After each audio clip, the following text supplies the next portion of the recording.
Okay, so you don't believe there's a God? Well, I've got 3 minutes, I've been told, to just tell you how there is a God, and I know there is a God. So that's a tough task. My wife was a Christian for 12 years, and she couldn't convince me at all. I'd heard all the pastors and preachers say what they wanted in the very religious church she went to, but it didn't do a thing. And then one day something happened. I was 27. I got a Georgian house which I built. We got a swimming pool. We got 2 new cars, and we had everything going for us. My wife had a good job as a company secretary, and I had my own building business. So, wow! Why do I need a prop? Why do I need to know there's a God? Well, I didn't think I did. But what happened in the 7 days that when God touched my life? I will share now. I've got another 3 minutes, I think. Here it goes. So we had everything, holidays abroad, etc., etc.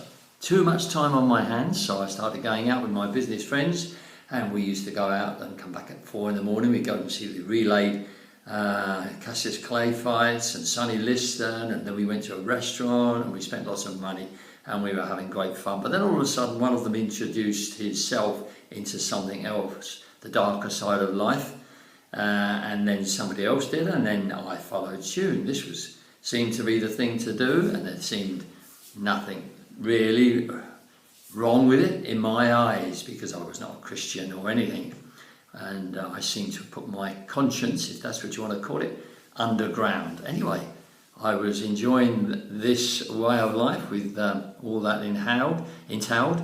But then I had to tell my wife I didn't really love her anymore. Now that was a shock to my wife.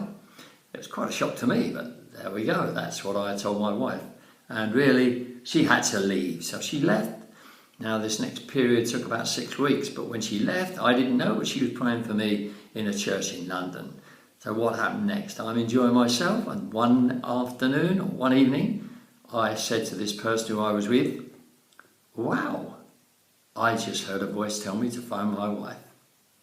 The other person said, don't be silly, you're just, that's in your imagination. I said, I just heard a voice. So I phoned my wife. I hadn't spoken to her for about 2 weeks, and arranged to meet my wife again. The following 7 days were filled with 3 or 4 miracles. I just happened to roll my car at 85 miles an hour, crashed the roof down to the seats. Fortunately for me, as it went over and over and over, I clung to the seat at the bottom and my head was not cut off. And when I woke up, there were 2 gifts that were given to me the week before. One was a Bible and one was I Believe in Miracles. Wow. So at 9 o'clock at night, I rolled my car in amongst lots and lots of cars.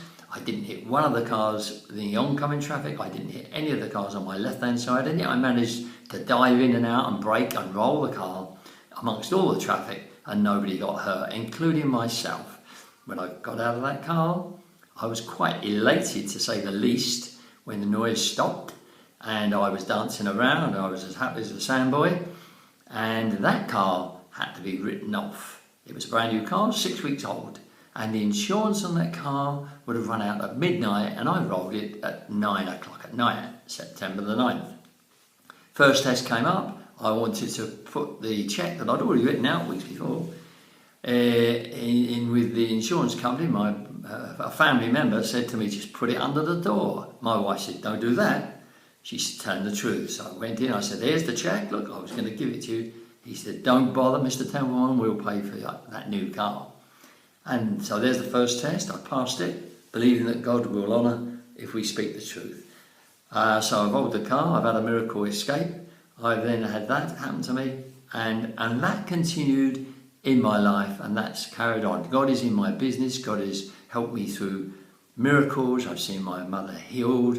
I've seen God show his interest in my personal life, and I can say that even though at this point in time my wife has got cancer. If this interested you in any way, if you can see that after what happened to myself, I then was what you call a born-again Christian, and I sought God out in a different way. I went to a Pentecostal church. I heard the real truth, not a religious church, not religiosity. Pentecostal church, where you believe all things, expect all things, and I believe for my household salvation. And I have actually seen my mother born again at 68 years of age. I've seen my son at university born again at 23 years of age. I've seen his wife, she's born again. I've seen the grandchildren born again. So what is this contagious thing called Jesus? Well, I don't need a prop now, but I've got Jesus, and Jesus is concerned about my welfare, and he's concerned about yours too. So if you found this interesting, it's rather quick, listen up to my next one. So this is D. Henry saying bye for now.